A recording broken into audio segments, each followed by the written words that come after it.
Hello student, कैसे आप सभी लोग। उम्मीद करता हूं आप सभी अच्छे और स्वस्थ होंगे।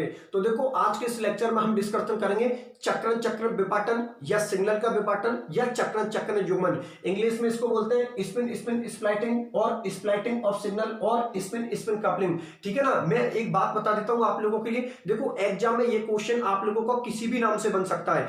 एग्जाम में ये क्वेश्चन आप लोगों का चक्र चक्र विपाटन नाम से भी आ सकता है। एग्जाम में ये क्वेश्चन आप लोगों का सिग्नल का विपाटन नाम से भी आ सकता है। और एग्जाम में ये क्वेश्चन आपका चक्र चक्र युग्मन नाम से भी आ सकता है। किसी भी नाम से एग्जाम में क्वेश्चन आ सकता है, आपको कोई फर्क नहीं पड़ना चाहिए। तीनों का मतलब एक ही है। ठीक है ना। अभी इस पूरे टॉपिक को मैं बहुत बढ़िया तरीका से आप लोगों के लिए समझा देता हूं। ठीक है ना। तो देखो, सुनो मेरी बात ध्यान से। सबसे पहले तो हम ये मतलब समझते हैं कि यहाँ पर चक्र चक्र युग्मन का मतलब क्या होता है। ठीक है ना। फिर उसके बाद देखते हैं इसी के अंदर के चक्र चक्र विपाटन या सिग्नल का विपाटन, इन सब चीजों का मतलब क्या होता है। तो सुनो मेरी बात ध्यान से। देखो, एक एग्जाम्पल ले रहा हूं। एक एग्जाम्पल लेने के साथ ही ये टॉपिक आप लोगों का बहुत बढ़िया तरीका से समझ में आ जाएगा। ठीक है।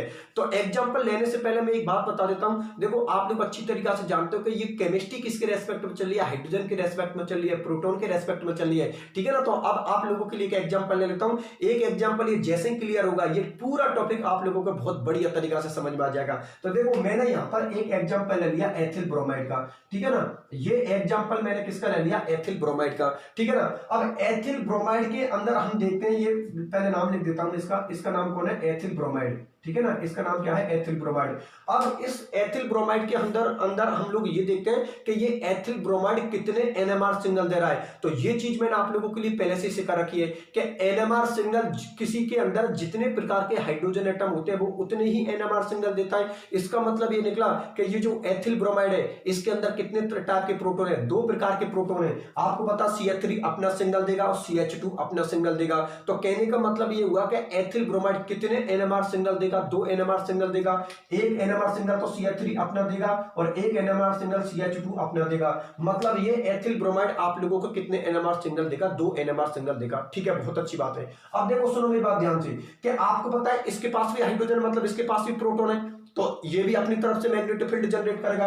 आपको पता है इसके पास भी हाइड्रोजन है, प्रोटॉन है, ये भी अपना मैग्नेटिक फील्ड जनरेट करेगा। क्योंकि ये चीज मैंने आप लोगों के लिए पहले सिखा रखी है कि भाई इलेक्ट्रॉन भी अपनी तरफ से स्पिन करते हैं जिससे मैग्नेटिक फील्ड जनरेट होता है, प्रोटॉन भी अपनी तरफ से स्पिन करते हैं उनका भी मैग्नेटिक फील्ड जनरेट होता है। तो कॉमन सी बात है कि यार ये अपना एनएमआर सिग्नल दे रहा है तो बिल्कुल अपना मैग्नेटिक फील्ड जनरेट करेगा, ये भी अपना एनएमआर सिग्नल दे रहा है तो ये भी अपना मैग्नेटिक फील्ड जनरेट करेगा। अरे ये चीज तो आप लोगों को पहले से सिखा रखी है ना मैंने कि यहां पर ये प्रोटॉन है, एनएमआर सिग्नल दे रहा है, तो एनएमआर सिग्नल तभी तो दे रहा है जब वो मैग्नेटिक फील्ड जनरेट कर रहा है। ये भी अपना एनएमआर सिग्नल दे रहा है तो ये भी मैग्नेटिक फील्ड जनरेट कर रहा है। अब ध्यान से समझना, अभी आप टॉपिक आप लोगों का बिल्कुल समझ में आना चालू हो जाएगा। देखो, मैं फिर बता देता हूं। ये प्रोटॉन अपना एनएमआर सिग्नल दे रहा है, ठीक है ना, और मैग्नेटिक फील्ड जनरेट कर रहा है। ये प्रोटॉन भी अपना एनएमआर सिग्नल दे रहा है और मैग्नेटिक फील्ड जनरेट कर रहा है। तो ये भी मैग्नेटिक फील्ड जनरेट कर रहा है और ये भी मैग्नेटिक फील्ड जनरेट कर रहा है। ये दोनों ही प्रोटॉन एक दूसरे के पड़ोसी होते हैं। पड़ोसी का मतलब दोनों ही प्रोटॉन एक दूसरे के पास पास में होते हैं। कैसे?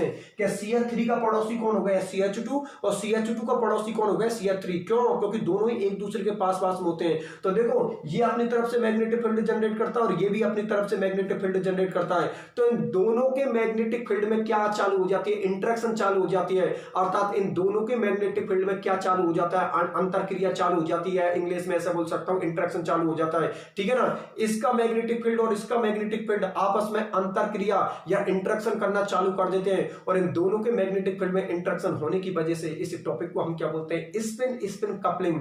कपलिंग का मतलब ये हुआ कि इनका दोनों के मैग्नेटिक फील्ड में क्या चालू हो गया, इंटरेक्शन चालू हो गया। और इंटरेक्शन क्यों चालू हो गया? क्योंकि आप लोगों को पता है दोनों ही एक दूसरे को प्रभावित कर रहे हैं, दोनों ही एक दूसरे को इफेक्टिव कर रहे हैं। और उसका रीजन ये होता है कि इफेक्टिव क्यों कर रहे हैं, क्योंकि दोनों ही प्रोटॉन एक दूसरे के पड़ोसी होते हैं। मतलब दोनों ही प्रोटॉन एक दूसरे के पास पास में होते हैं। तो कॉमन सी बात है यार, ये अपना मैग्नेटिक फील्ड जनरेट कर रहा है, ये अपना मैग्नेटिक फील्ड जनरेट कर रहा है, दोनों एक दूसरे के पास पास में। तो इनमें क्या हो जाता है, इंटरेक्शन होना चालू हो जाता है। और इंटरेक्शन होने की वजह से इसको हम क्या बोलते हैं, स्पिन स्पिन कपलिंग। मेरी बात आप लोगों के समझ में आई या नहीं आई? ठीक है ना। अब इसको तो हमने स्पिन स्पिन कपलिंग बोल दिया कि भाई इन दोनों का मैग्नेटिक फील्ड में इंटरेक्शन चालू हुआ है, इसलिए इसको स्पिन स्पिन कपलिंग बोल दिया। अब आपको पता है कि ये भी अपना एनएमआर सिग्नल दे रहा था, ये भी अपना एनएमआर सिग्नल दे रहा था, तो अब इन दोनों के एनएमआर सिग्नलों में भी क्या हो जाता है, इंटरेक्शन चालू हो जाती है। इंटरेक्शन होने की वजह से उनका जो सिग्नल है उनका क्या हो जाता है, विभाजन हो जाता है, उनके सिग्नल का विपाटन हो जाता है। इसीलिए इस टॉपिक को हम क्या बोलते हैं, स्पिन स्पिन स्प्लिटिंग या चक्रण चक्रण विपाटन। मेरी बात आप लोगों को समझ में आई या नहीं आई? एक बार फिर से लेना, मैग्नेटिक फील्ड के अंदर जब इंटरेक्शन हुआ है उसको हमने बोला है स्पिन स्पिन कपलिंग, और जब सिग्नल का विपाटन हुआ है उसको हमने बोला है स्पिन स्पिन स्प्लिटिंग। मेरी बात आप लोग समझ में आई या नहीं आई? अब जो हमारा एनएमआर सिग्नल है सिंगलेट में मिलेगा, डबलेट में मिलेगा, ट्रिपलेट में मिलेगा, ये डिपेंड करेगा फॉर्मूले पर। यहां पर आप लोगों के सामने एक फॉर्मूला दे रखा है, मैं लिख दूंगा अभी थोड़ी देर में, ठीक है ना। यहां पर फॉर्मूला दे रखा है, वो सिग्नलों को निकालने का फॉर्मूला है, उससे हम एनएमआर सिग्नलों की संख्या ज्ञात कर सकते हैं, या एनएमआर सिग्नल में विपाटन की संख्या हम ज्ञात कर सकते हैं कि ये प्रोटॉन कितनी तरीका से विपाटन कर सकता है, ठीक है ना। सिग्नल का विपाटन में आप लोगों के लिए फॉर्मूला लिख देता हूं, देखो यहां पर लिख देता हूं सिग्नल का विपाटन, इसको साइड में लिख देता हूं, एक मिनट रुको, यहां पर लिख देता हूं सिग्नल का विपाटन, ठीक है ना। फॉर्मूला क्या है, सिग्नल का विपाटन, और ये हो गया सिग्नल का विपाटन निकालने का फॉर्मूला 2ni+1, ठीक है ना।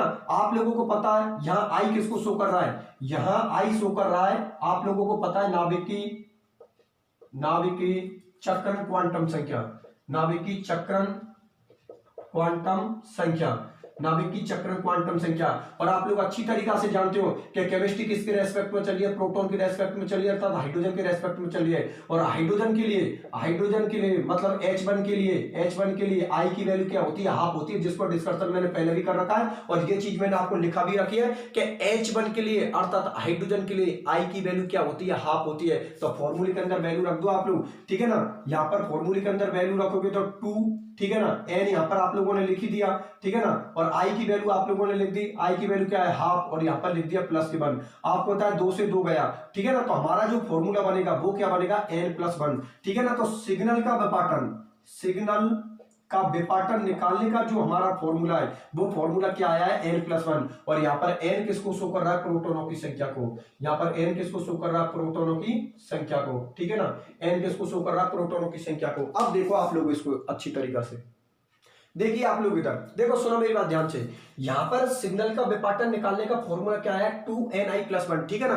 यहां पर n किसको शो कर रहा है, प्रोटॉनों की संख्या को, और यहां पर i किसको शो कर रहा है, नाभिकीय चक्र क्वांटम संख्या को, जिसका डिस्कशन हमने पहले भी कर रखा है, ठीक है ना। आपको पता है केमिस्ट्री किसके रेस्पेक्ट में चल रही है, हाइड्रोजन के रेस्पेक्ट में, अर्थात H1 के रेस्पेक्ट में चल रही है। और आप लोगों को पता है कि H1 के लिए i की वैल्यू कितनी होती है, हाफ होती है, ये भी चीज मैंने आप लोगों के लिए लेकर रखी है। तो फॉर्मूले के अंदर जब वैल्यू रखोगे तो 2 से तो 2 गया, और आपका जो सिग्नल निकालने का, ये सिग्नल का विपाटन निकालने का जो आप लोगों का फॉर्मूला आया वो क्या है, n+1, और n किसको शो कर रहा है, नंबर ऑफ प्रोटॉन, मतलब प्रोटॉनों की संख्या को, ठीक है। अब सुनो मेरी बात ध्यान से, यहां पर मैं 3 कंडीशन लूंगा। पहली कंडीशन में मैं क्या करूंगा, n की वैल्यू 1 लेकर चलूंगा, ठीक है ना, कंडीशन 3 शो करूंगा। पहली कंडीशन के अंदर क्या करूंगा, n की वैल्यू 1 लूंगा, दूसरी कंडीशन में n की वैल्यू 2 लूंगा, तीसरी कंडीशन में n की वैल्यू कितनी लूंगा, 3 लूंगा। तो कॉमन सी बात है, अगर मैं पहली कंडीशन में n की वैल्यू 1 लूंगा तो सिग्नल का विपाटन कितने टाइप से होगा, 2 टाइप से होगा। दूसरी कंडीशन में अगर मैं n की वैल्यू 2 लूंगा तो सिग्नल का विपाटन कितने टाइप से होगा, 3 टाइप से होगा। कॉमन सी बात है, एक फॉर्मूले का जुड़ जाएगा। और तीसरी कंडीशन में अगर मैं n की वैल्यू 3 लूंगा, मतलब प्रोटॉन 3 लूंगा, तो आपका सिग्नल का विपाटन है वो कितने टाइप से होगा, 4 प्रकार से होगा, ठीक है ना। सिग्नल का विपाटन किसका, प्रोटॉन का, क्योंकि केमिस्ट्री तो प्रोटॉन के रेस्पेक्ट में चल रही है, ठीक है ना।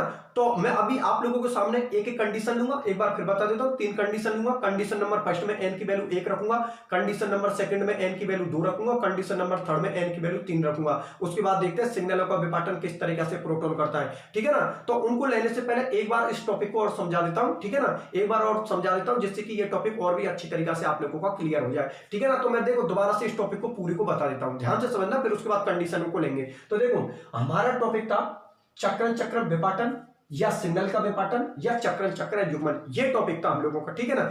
एग्जाम में ये क्वेश्चन आप लोगों का किसी भी नाम से बन सकता है। ये एग्जाम में क्वेश्चन चक्रण चक्र विपाटन नाम से भी आ सकता है, मतलब स्पिन स्पिन स्प्लिटिंग नाम से भी आ सकता है। एग्जाम में क्वेश्चन सिग्नल का विपाटन, ठीक है ना, स्प्लिटिंग ऑफ सिग्नल नाम से भी आ सकता है आप लोगों का। एग्जाम में क्वेश्चन आप लोगों का चक्रण चक्रण युग्मन अर्थात स्पिन स्पिन कपलिंग नाम से भी आ सकता है। आपको कोई फर्क नहीं पड़ना चाहिए, तीनों का मतलब एक ही है, ठीक है ना, तीनों का ही मतलब एक है, अर्थात एक ही टॉपिक से ये तीनों रिलेशन रखते हैं। किस तरीका से रखते हैं अभी आप लोगों के लिए समझा देता हूं। तो देखो इस टॉपिक को समझाने के लिए मैंने यहाँ पर आप लोगों के लिए एक एग्जांपल लिया था। एग्जांपल मैंने यहाँ पर आप लोगों के लिए किसका लिया था, एथिल ब्रोमाइड का, ठीक है ना। किसका एग्जांपल लिया मैंने आप लोगों के लिए, एथिल ब्रोमाइड का। तो आप लोगों को पता है कि जब मैंने एथिल ब्रोमाइड का आप लोगों के लिए एग्जांपल लिया और यहाँ पर हम लोगों ने इसमें एनएमआर सिग्नलों की संख्या देखी थी, तो आप लोगों को पता है, अच्छी तरीका से जानते हो कि एनएमआर सिग्नल किस तरीका से निकाले जाते हैं कि भाई किसी के अंदर जितने प्रकार के हाइड्रोजन एटम होते हैं वो उतने ही एनएमआर सिग्नल देगा। तो एथिल ब्रोमाइड के अंदर कितने प्रकार के हाइड्रोजन एटम है, दो, मतलब दो प्रकार के प्रोटॉन है। कैसे है, CH3 एक अलग चीज है, CH2 एक अलग चीज है। तो ये अपना एनएमआर सिग्नल देगा और ये अपना एनएमआर सिग्नल देगा, अपने अपने एनएमआर सिग्नल देंगे। चलो ठीक है, बहुत अच्छी बात है। और आपको पता है ये यहां पर प्रोटॉन है, ये यहां पर प्रोटॉन है, दोनों के पास प्रोटॉन है, तो ये अपना मैग्नेटिक फील्ड जनरेट करेगा, ये अपना मैग्नेटिक फील्ड जनरेट करेगा, और दोनों ही एक दूसरे के पड़ोसी हैं, बिल्कुल एक दूसरे से जुड़े हुए हैं। भाई CH3 किससे जुड़ा हुआ है, CH2 से, और CH2 किससे जुड़ा हुआ है, CH3 से। भाई ये CH3 किससे जुड़ा हुआ है, CH2 से, और ये CH2 किससे जुड़ा हुआ है, CH3 से। इसका मतलब दोनों ही एक दूसरे के पड़ोसी हैं, पड़ोसी हैं दोनों ही एक दूसरे के। तो ये जो मैग्नेटिक फील्ड जनरेट करता है और ये जो मैग्नेटिक फील्ड जनरेट करता है, इन दोनों का आपस में क्या हो जाता है, इंटरेक्शन हो जाता है। उन दोनों ही मैग्नेटिक फील्डों का क्या हो जाता है, इंटरेक्शन हो जाता है। और दोनों ही मैग्नेटिक फील्डों का इंटरेक्शन होने की वजह से इस टॉपिक को हम क्या बोल रहे हैं, स्पिन स्पिन कपलिंग। कपलिंग का मतलब होता है किसी दो चीज का इंटरेक्शन होना। बात आप लोग समझ में आ गई। चलो ठीक है, ये तो गई स्पिन स्पिन कपलिंग। अब आपको पता है इसका एनएमआर सिग्नल आ रहा था, इसका एनएमआर सिग्नल आ रहा था, तो एनएमआर सिग्नल भी एक दूसरे को इंटरेक्शन करेंगे। तो जब एनएमआर सिग्नल एक दूसरे को इंटरेक्शन करेंगे तो उनका भी क्या हो जाएगा, विभाजन हो जाएगा, उनका भी क्या हो जाएगा, स्प्लाइटिंग हो जाएगी। और स्प्लाइटिंग होने की वजह से जो एनएमआर सिग्नल आपका सिंगलेट में मिलना चाहिए वो डबलेट, ट्रिपलेट और मल्टीप्लेट, मल्टीप्लेट का मतलब बहुत सारी लाइनों के अंदर विभक्त हो जाते हैं, टूट जाते हैं। इसलिए इस टॉपिक को हम बोलते हैं स्पिन स्पिन स्प्लाइटिंग या चक्रण चक्रण विपाटन। बात मेरी आप लोग समझ में आ गई ना। उसके बाद NMR signal singlet, doublet, triplet किस रूप में मिलेगा, इसके लिए यहां पर एक फॉर्मूला दे रखा है। फॉर्मूला कौन सा दे रखा है, सिग्नल का विपाटन नाम से फॉर्मूला दे रखा है, जिसका सिग्नल का विपाटन क्या है, फॉर्मूला 2ni+1। यहां पर n प्रोटॉनों की संख्या को शो कर रहा है, i नाभिक की चक्रण क्वांटम संख्या को शो कर रहा है। आप अच्छी तरीके से जानते हो केमिस्ट्री प्रोटॉन के रेस्पेक्ट में चल रही है, अर्थात H1 के रेस्पेक्ट में चल रही है। H1 के लिए i की वैल्यू मैंने पहले से लेकर रखी है, हाफ होती है। फॉर्मूले के अंदर जब आप लोग वैल्यू रखोगे तो कंप्लीट जो हमारा फॉर्मूला बनेगा वो सिग्नल का विपाटन का फॉर्मूला बनेगा n+1, और n यहां पर किसको शो कर रहा है, प्रोटॉनों की संख्या को। ठीक है ना, यहां तक तो पूरे स्टूडेंट को समझ में आ गई। अब मैं यहां पर तीन कंडीशन ले रहा हूं। पहली कंडीशन में मैं n की वैल्यू 1 रखूंगा। अब एक बात बताओ, जब मैं n की वैल्यू 1 रखूंगा तो कॉमन सी बात है, n की वैल्यू आप लोग 1 रखोगे तो जो सिग्नल का विपाटन होगा वो कितने प्रकार से होगा, 2। अर्थात वो आपका प्रोटॉन है वो कितने तरीका से विपाटन स्पिन करेगा, 2 प्रकार से करेगा। ठीक है, दूसरी कंडीशन में यहां पर n की वैल्यू मैं कितनी रखूंगा, 2। तो 2 और 1 कितने हो जाएंगे, 3 हो जाएंगे। मतलब वहां पर सिग्नल का विपाटन कितने टाइप से होगा, 3 टाइप से होगा। मतलब जो आपके प्रोटॉन है वो कितने तरीका से स्पिन करेंगे, 3 तरीका से स्पिन करेंगे।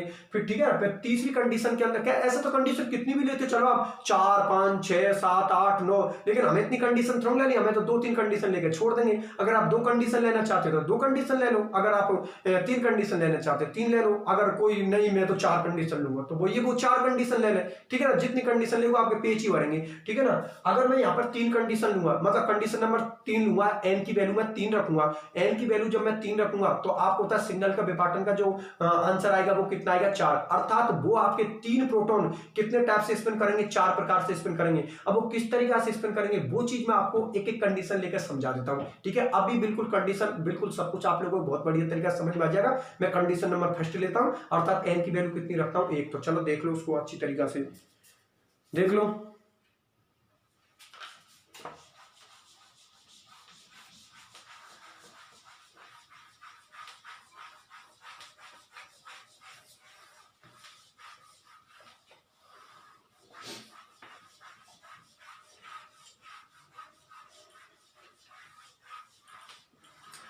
देखो कंडीशन लेना चालू करते हैं अब हम लोग।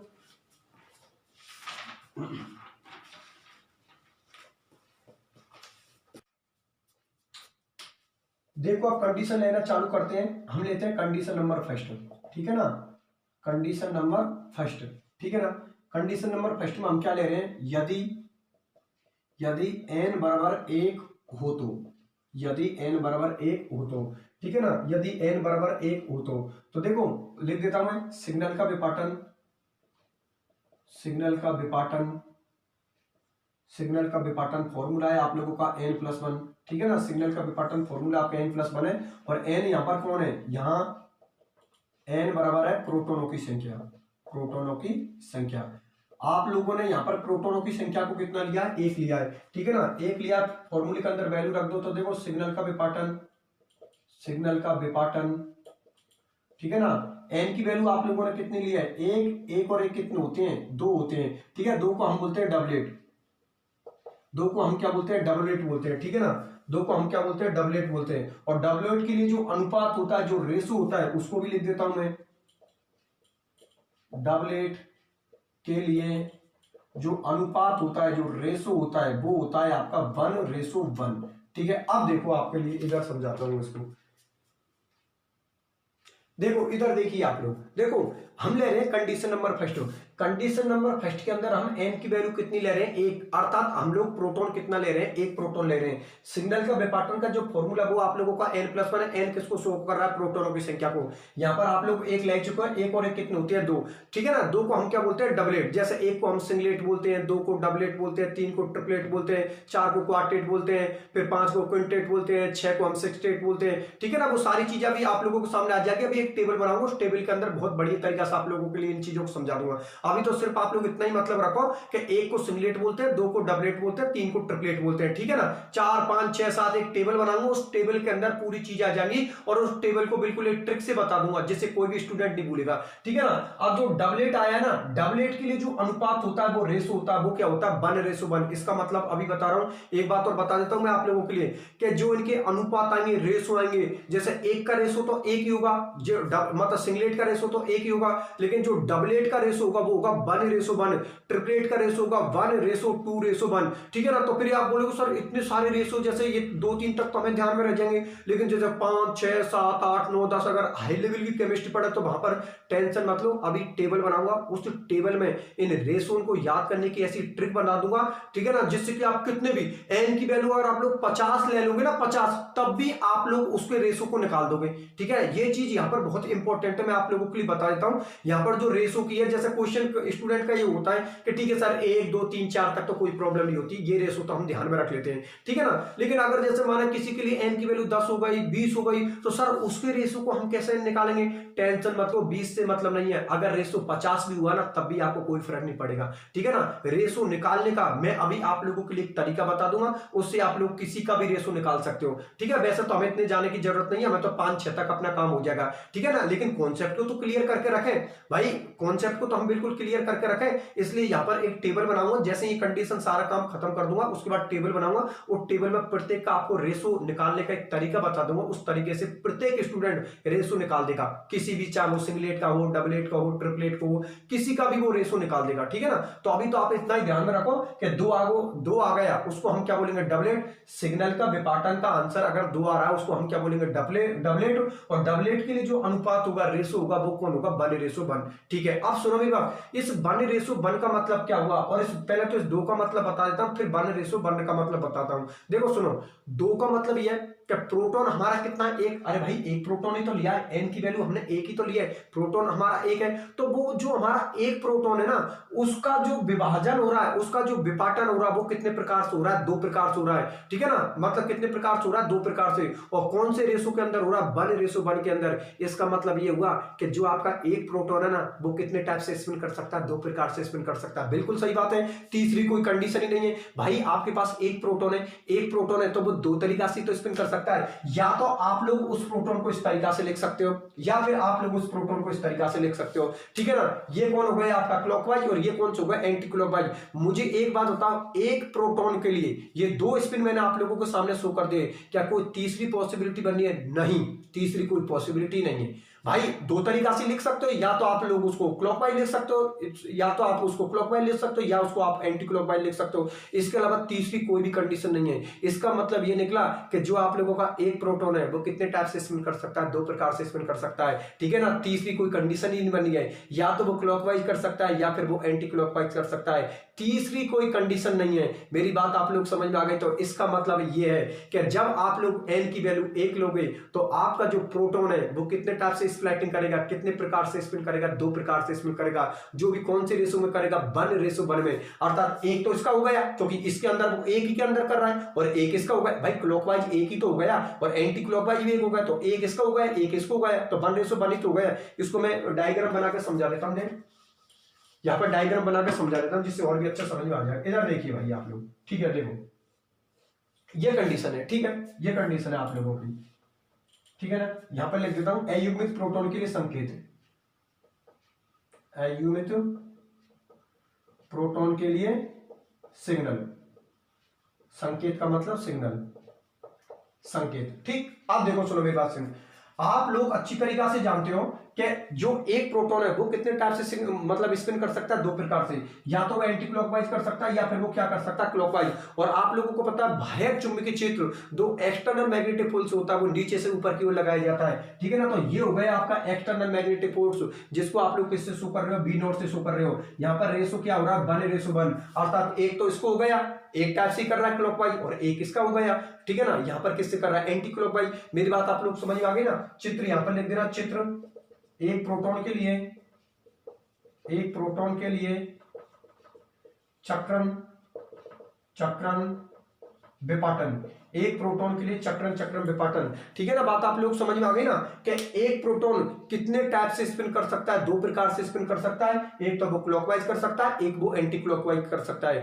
तीसरी उसकी कोई कंडीशन नहीं बननी है। मेरी बात आप लोग समझ में आ गई। उसकी कितनी कंडीशन बननी है, 2 कंडीशन बननी है, एक वो क्लॉकवाइज स्पिन कर सकता है, एक वो एंटी क्लॉकवाइज स्पिन कर सकता है, और इसका रेशो क्या आ रहा है, 1:1, एक इसका हो गया, एक इसको हो गया, तो दोनों का 1:1 हो गया, ठीक है ना। बाह्य चुंबकीय क्षेत्र, एक्सटर्नल मैग्नेटिक फील्ड, ये चीज आप लोगों के लिए पहले सिखा दी, ठीक है ना। ये नीचे से ऊपर की ओर लगाया जाता है, जैसे कि आपने वो एल्कीन, एल्काइन और उनके एग्जांपल देखे बेंजीन के, उसमें देखा बाह्य चुंबकीय क्षेत्र नीचे से ऊपर की ओर लगाते हैं हम लोग, ठीक है ना। तो ये बात आप लोग समझ में आ गए ना। B0 या H0 कुछ भी लिख सकते हो, बाह्य चुंबकीय क्षेत्र को हम किससे शो करते हैं, B0 या H0 से। चलो बात समझ में आ गई, अब ये बात समझ में आ गई, ठीक है, बहुत अच्छी बात है। अब एक काम करते हैं, आपकी बार कंडीशन नंबर 2 लेते हैं, और उसमें हम n की वैल्यू कितनी लेते हैं, 2। जब हम n की वैल्यू 2 लेंगे तो आपको पता है जो सिग्नल का विपाटन होगा वो कितने टाइप से होगा, 3 प्रकार से। तो उसको भी लो कंडीशन नंबर 2 कर देता हूं। यहां पर देखो, यहां पर फर्स्ट को क्या कर देता हूं मैं, फर्स्ट को कर देता हूं मैं 2, ठीक है ना।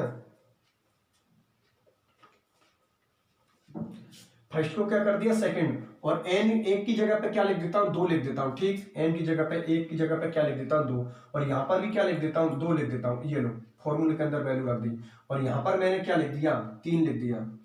यहां पर मैंने क्या लिख दिया, 3। अगर मैं 3 लिखूंगा तो 3 को आप लोग क्या बोलोगे, ट्रिपलेट बोलोगे, ठीक है ना। 3 को क्या बोलेंगे, ट्रिपलेट, जैसे 2 को डबलेट बोला था, ठीक है ना। 3 को आप लोगों ने बोल दिया ट्रिपलेट,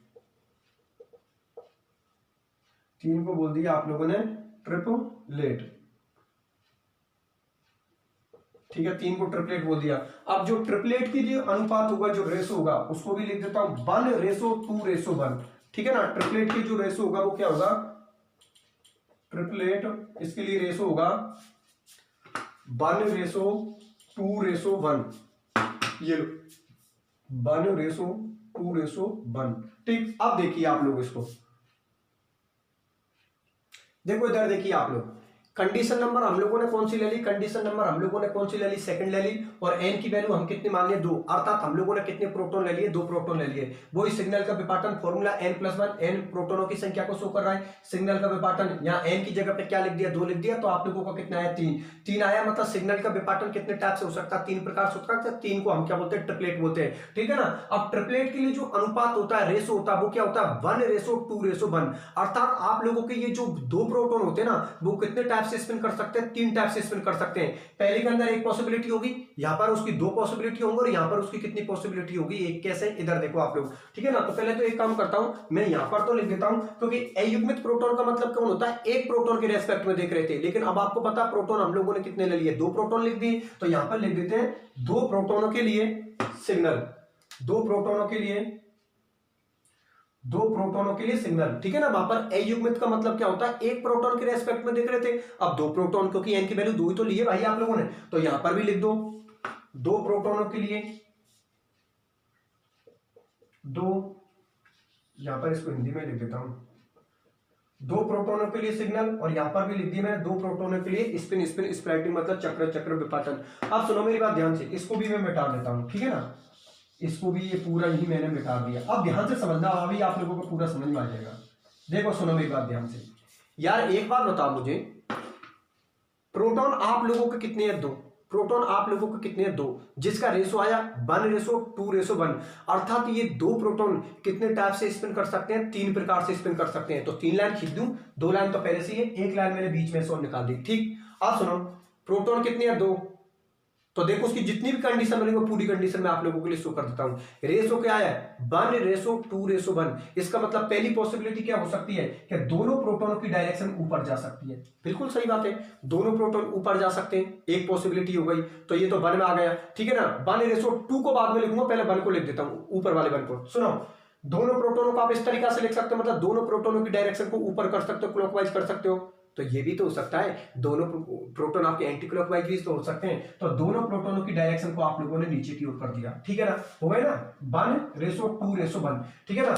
इसका काम खत्म, ये लिख दिया, इसका काम खत्म, ये लिख दिया। अब दूसरे के अंदर कितनी पॉसिबिलिटी बनी है? 2। अब आप लोग समझ गए मैं क्या करने वाला हूं। मैं ये करने वाला हूं कि इस वाले को मैंने ऊपर लिख दिया तो दूसरे वाले को मैंने नीचे लिख दिया, ठीक है ना। या फिर उल्टा कर दो। उल्टा कैसे है कि इस वाले को कॉमा कर दो, यहां पर इस वाले को क्या आपकी बार ऊपर लिया था, आपकी बार नीचे ले लो।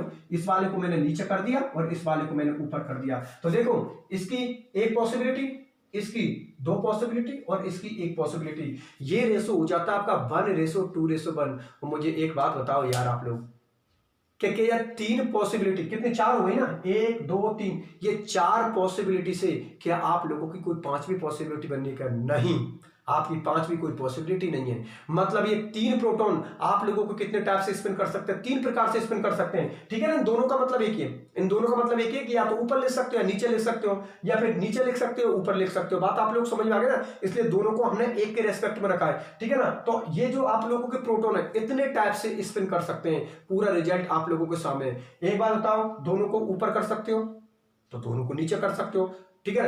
एक को ऊपर कर दो, एक को नीचे कर दो, इसको नीचे कर दो, उसको ऊपर कर दो। अब मुझे बताओ क्या इसके अलावा कोई पॉसिबिलिटी बच रही है का? नहीं, इसके अलावा कोई भी पॉसिबिलिटी नहीं है। बता दो मुझे आप लोग, कोई भी पॉसिबिलिटी बननी है, सारी पॉसिबिलिटी आप लोगों के सामने लिख दी। भाई प्रोटॉन आपके पास 2 हैं तो चाह तो 2 उनको नीचे कर दो, ऊपर कर दो, हो गई। एक ऊपर कर दो, एक नीचे कर दो, एक नीचे कर दो, एक ऊपर कर दो। इसके अलावा कोई पॉसिबिलिटी नहीं बची। बताओ, अगर कोई पॉसिबिलिटी आपके दिमाग में चल रही है तो बता दो मुझे। कोई भी पॉसिबिलिटी नहीं, सारी पॉसिबिलिटी खत्म हो गई। इसका मतलब ये निकला कि जो 2 प्रोटॉन होते हैं उनकी स्प्लैटिंग कितने प्रकार से होती है? 3 प्रकार से होती है, ठीक है ना। स्प्लैटिंग कितने प्रकार से होती है? 3 प्रकार से। एक स्प्लैटिंग, 2 स्प्लैटिंग, 3 स्प्लैटिंग। 3 टाइप से उसकी स्प्लैटिंग होती है। और वो स्पिन कितने टाइप से कर सकते हैं? 4 प्रकार से। एक तो इस तरीका से कर सकते हैं, इस तरीका से भी हो सकता है, इस तरीका से भी हो सकता है, इस तरीका से भी उनका स्प्लैटिंग हो सकती है, ठीक है ना। विभाजन उनका इस तरीका से हो सकता है। मेरी बात आप लोगों को समझ में आई या नहीं आई? बस ये चीजें आप लोगों का, ठीक है ना। और रेशो की तो आप लोग समझ गए होंगे। इसका मतलब ये एक टाइप का हुआ है, इसका मतलब ये एक टाइप से हो गया, और इसका मतलब 2 हो गए कि एक ऊपर एक नीचे, या फिर ये ऊपर लिया इसको नीचे ले दो, और ये नीचे लिया इसको ऊपर ले दो। ये इसकी पूरी पॉसिबिलिटी बननी है, ठीक है ना। बात आप लोग समझ में आ गई ना। मतलब जो आपके 2 प्रोटॉन होंगे उनकी स्प्लैटिंग कितने टाइप से करवा सकते हो? 3 प्रकार से करवा सकते हो। एक स्प्लैटिंग ये हो गई, एक स्प्लैटिंग ये हो गई, और एक स्प्लैटिंग ये हो गई, ठीक है ना। कितनी टाइप से स्प्लैटिंग कर सकते हो? 3 प्रकार से स्प्लैटिंग करवा सकते हो, और जिसका रेशो बनेगा 1:2:1। बात आप लोगों को समझ में आ गई? चलो ठीक है, बहुत अच्छी बात है। अब मैं आप लोगों के सामने, और बाकी का ये सारी चीज तो आप लोग लिख ही दोगे, B0, ठीक है ना। B0 बाह्य चुंबकीय क्षेत्र नीचे से ऊपर जाने पर आप लोग उसकी डायरेक्शन को ले रहे हो, मतलब नीचे से ऊपर की ओर डायरेक्शन ले रहे हैं हम लोग, ठीक है ना। अब आगे बात समझ में। अब हम कौन सी कंडीशन ले लेते हैं? तीसरी कंडीशन ले लेते हैं। तीसरी कंडीशन में आप लोग समझ ही गए होंगे कि यहाँ पर n की वैल्यू मैं कितनी लेने वाला हूँ? 3 लेने वाला हूँ। तो चलो ठीक है, उसकी वैल्यू को भी मैं 3 ले लेता हूँ, ठीक है ना। n की वैल्यू को भैया यहाँ पर मैं कितनी ले रहा हूँ? 3 ले रहा हूँ। और इस कंडीशन को भी मैं कौन सी कर रहा हूँ? तीसरी कंडीशन कर रहा हूँ,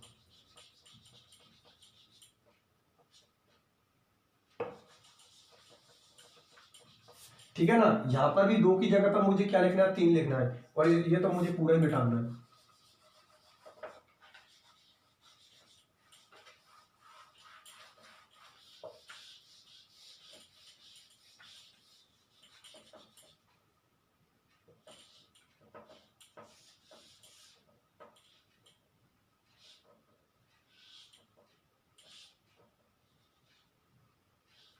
ठीक है ना। यहां पर भी 2 की जगह पर मुझे क्या लिखना है? 3 लिखना है, क्योंकि आपकी बार कितने प्रोटॉन ले रहा हूं? 3 प्रोटॉन ले रहा हूं। देखो भैया सुनो मेरी बात, कंडीशन नंबर में कौन सी ले रहा हूं, तीसरी ले रहा हूं, ठीक। एन की वैल्यू में कितनी ले रहा हूं, 3 ले रहा हूं, ये लो, यहाँ पर 3 रखते हैं, यहाँ पर कितना आ जाएगा आप लोगों का 4 आ जाएगा, अर्थात ये क्या हो जाएगा आपका क्वार्टेट हो जाएगा, ठीक है ना, क्या हो जाएगा आप लोगों का क्वार्टेट हो जाएगा। मैं लिख देता हूं यहाँ पर आप लोगों के लिए क्वार्टेट, ठीक है ना,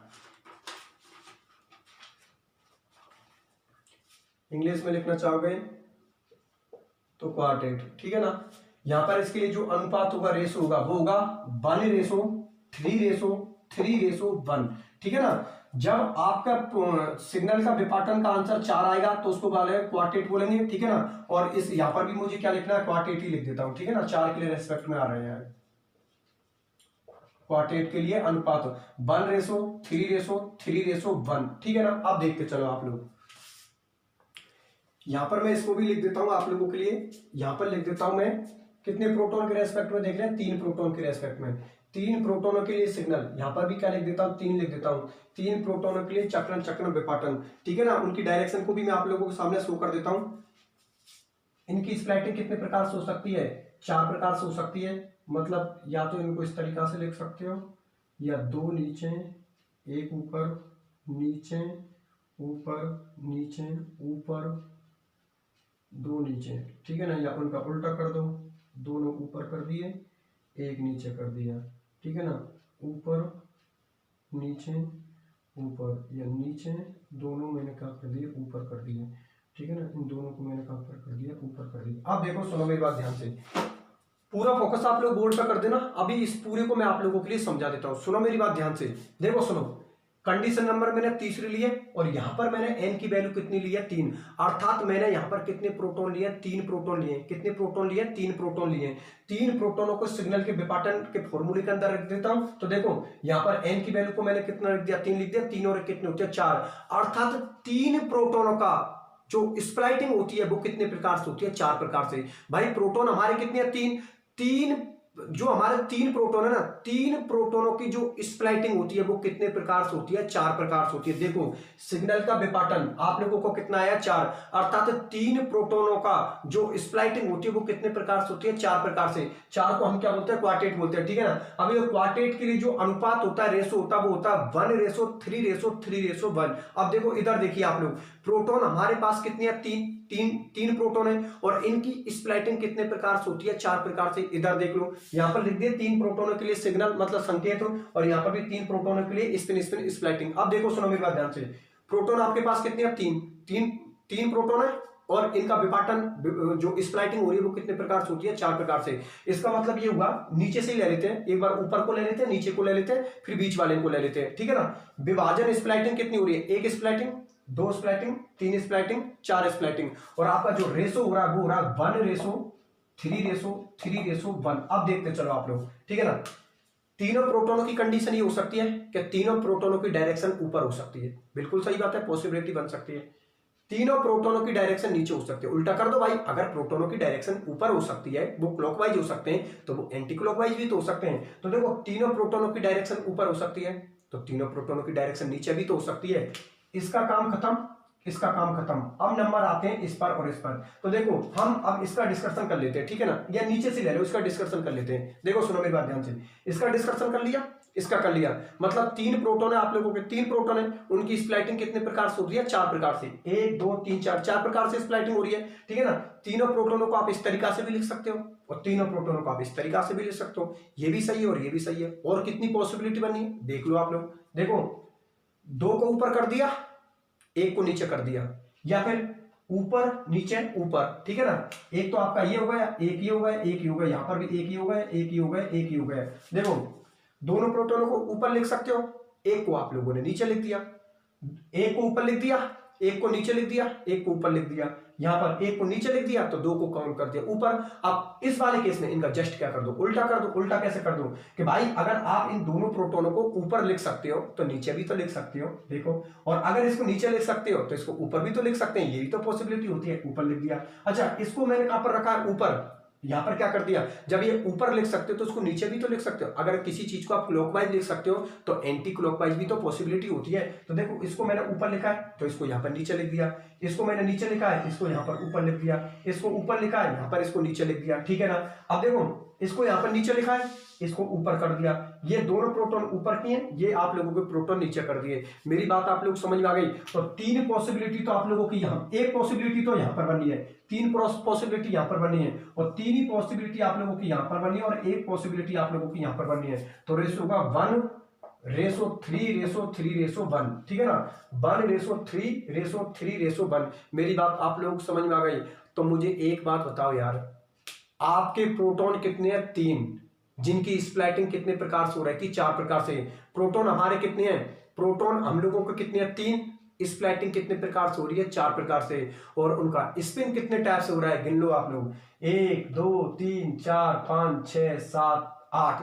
मतलब ये जो आपके 3 प्रोटॉन है ना, ये कितने टाइप से स्पिन कर सकते हैं? 8 प्रकार से स्पिन कर सकते हैं। मेरी बात आप लोगों के समझ में आई या नहीं आई? बस मैं ये चीज समझाना चाहता हूं आप लोगों के लिए। एक बार फिर सुन लेना भैया, प्रोटॉन हम लोगों के पास में कितनी है? 3 प्रोटॉन है, जिनकी स्प्लैटिंग कितने प्रकार से करवा सकते हो? 4 प्रकार से करवा सकते हो। कौन से रेशो में? 1:3:3:1, ठीक है ना। अब ये 3 प्रोटॉनों की स्प्लैटिंग 4 प्रकार से हुई है, तो उनका स्पिन कितने प्रकार से होगा? 8 प्रकार से।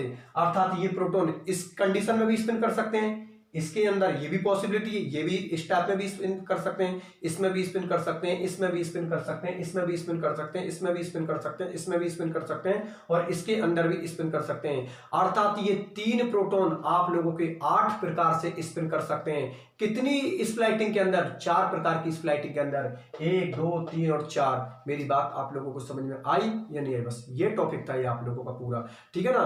तो ये स्पिन स्प्लाइटिंग क्या बोलते हैं, सिग्नल की स्प्लाइटिंग या विपाटन क्या बोलते हैं, ये पूरा आप लोगों का टॉपिक है। बात आप लोगों को समझ में आई नहीं? अभी टॉपिक खत्म नहीं हुआ, अभी एक एग्जांपल लूंगा और आप लोगों के लिए वो ये जो रेशो निकालने का एक फॉर्मूला बताऊंगा, ठीक है ना, एक ट्रिक बताऊंगा। फॉर्मूला क्या है? ट्रिक है। ट्रिक के आधार पर आप लोग कैसे कभी रेशो निकाल सकते हो, ठीक है ना। तो पहले तो एक एग्जांपल लूंगा आपको समझाने के लिए, ठीक है ना, कि इनको किस तरीका से हम एडजस्ट करते हैं ग्राफ के अंदर, ठीक है ना। उसके बाद फिर मैं आप लोगों के लिए वो टेबल बता दूंगा कि आप लोग ये रेशो किस तरीका से निकालते हैं, ठीक है ना। पहले तो ये बात होता है, यहां तक तो किसी स्टूडेंट को कोई प्रॉब्लम नहीं है भैया, टॉपिक पूरे समझने लायक है, ये तो आप लोग देख ही रहे होंगे। किसी भी चीज में रटने वाली तो कोई चीज का मतलब आ ही नहीं रहा, ये आप लोग अच्छी तरीका से जान लो और समझ लो। सारी की सारी चीजें समझने लायक है, ठीक है ना। सारी की सारी चीज आप लोगों को क्यों समझने लायक है, रटने की तो कोशिश भी मत करना। सारी चीज अच्छी तरीका से हो रही है, किसी भी स्टूडेंट को कोई प्रॉब्लम है नहीं है ना। मतलब ये 3 प्रोटॉन है, ये कितने टाइप से स्पिन कर सकते हैं? 8 प्रकार से। आप लोग पूरी को चेक करके देख ला, नमी कोई कंडीशन नहीं बनी है, ये 3 प्रोटॉन 8 प्रकार से ये स्पिन कर सकते हैं। नमी कोई कंडीशन नहीं बनी है, नो भी कंडीशन आप देख लो कहीं पर भी नहीं बनी है। सारी पॉसिबिलिटी लिख दी, ऊपर लिख दिए, नीचे लिख दिए, और जो ऊपर नीचे सभी तरीका से उनकी पॉसिबिलिटी लिख दी। अर्थात इनकी कोई अगली पॉसिबिलिटी नहीं बनी है। 3 प्रोटोनों की कितनी पॉसिबिलिटी बनती है, या 3 प्रोटॉन कितने टाइप से स्पिन कर रहे हैं? 8 प्रकार से स्पिन कर रहे हैं। कितनी स्प्लाइटिंग के अंदर? 4 स्प्लाइटिंग के अंदर, ठीक है ना। बात आप लोग समझ में आ गई ना। स्प्लाइटिंग निकालने का फॉर्मूला तो आपको बता दिया, n+1 होता है, हाइड्रोजन के रेस्पेक्ट में चल रही है, इसलिए कोई दिक्कत वाली बात नहीं है। n किसको शो कर रहा है? हाइड्रोजन एटमों की संख्या को या प्रोटोनों की संख्या को, ठीक है। बात कोई दिक्कत नहीं है, सारी चीज आप लोगों के लिए समझा दी, ठीक है। एक एग्जांपल ले लेता हूं, एक एग्जांपल लेने के बाद फिर वो टेबल भी ले लेता हूं, आप लोगों को उसको भी समझा देता हूं, ठीक है। तो इसको तो पूरे को मिटा देता हूं मैं।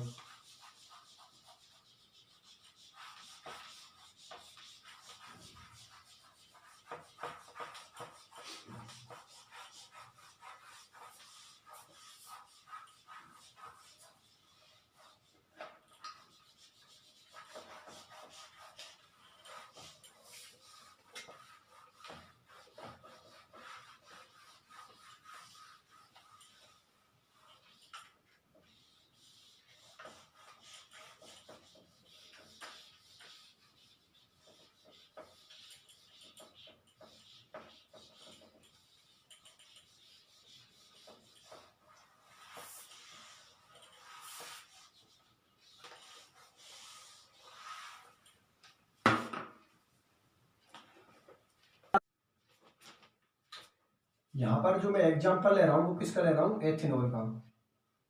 एथेनॉल का फॉर्मूला होता है CH3CH2OH, ठीक है ना। आपको पता है एथेनॉल के अंदर कितने प्रकार का हाइड्रोजन एटम होते हैं? 3 प्रकार का हाइड्रोजन एटम। ये अपना सिग्नल देगा, ये अपना सिग्नल देगा, ये अपना सिग्नल देगा। अर्थात ये एथेनॉल कितने टाइप के NMR सिग्नल देता है? 3 प्रकार के NMR सिग्नल देता है, 3 टाइप के NMR सिग्नल शो करता है। यहाँ पर शो कर देता हूं, ये अपना सिग्नल देगा, ये अपना सिग्नल देगा, और ये वाला अपना सिग्नल देगा। 3 NMR सिग्नल देंगे, ठीक है ना। इसके लिए जो मिलेगा वो मिलेगा 2+1, ठीक है ना। तो कितना आएगा? 3 आएगा। इसके लिए 3+1, तो यहाँ पर क्या आएंगे 4 आएंगे। यहाँ पर क्या लिखोगे 0+1, तो यहाँ पर कितना आएगा 1। ठीक है, 3 को हम क्या बोलते हैं ट्रिपलेट बोलते हैं। ठीक है, 4 को हम क्या बोलते हैं क्वार्टेट बोलते हैं। तो क्वार्टेट लिख दो आप लोग यहाँ पर 4 को।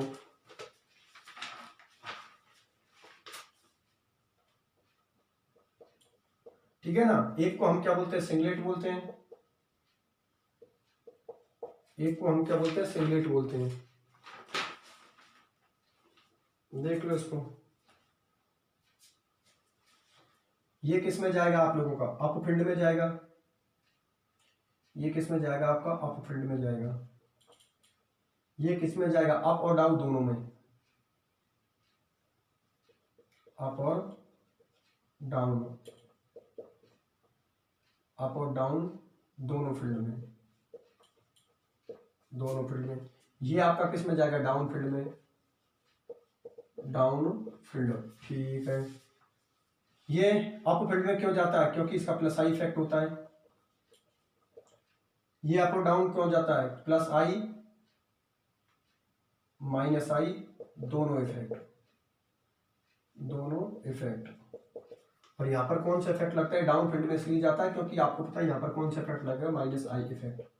ठीक है ना, टेंशन मतलब अभी पूरी चीज को बहुत बढ़िया तरीका से एक्सप्लेन कर दूंगा। ठीक है ना, पहले तो मैं इसके सिग्नल को ग्राफ में शो कर देता हूँ। ठीक है ना, उसके बाद इसको समझा देता हूँ कि किस तरीका से सेट करोगे आप लोग। ठीक, यहाँ पर लिख दिया मैंने एनएमआर सिग्नल।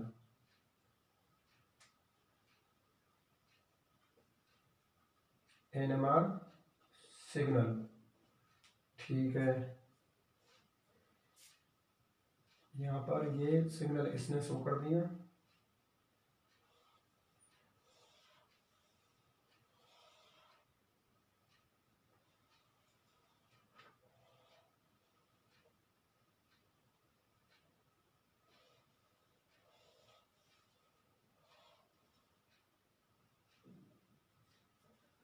ये वही 10 9 8 7 6 5 4 3 2 1 0 और यहाँ पर लिख दिया मैंने डेल को।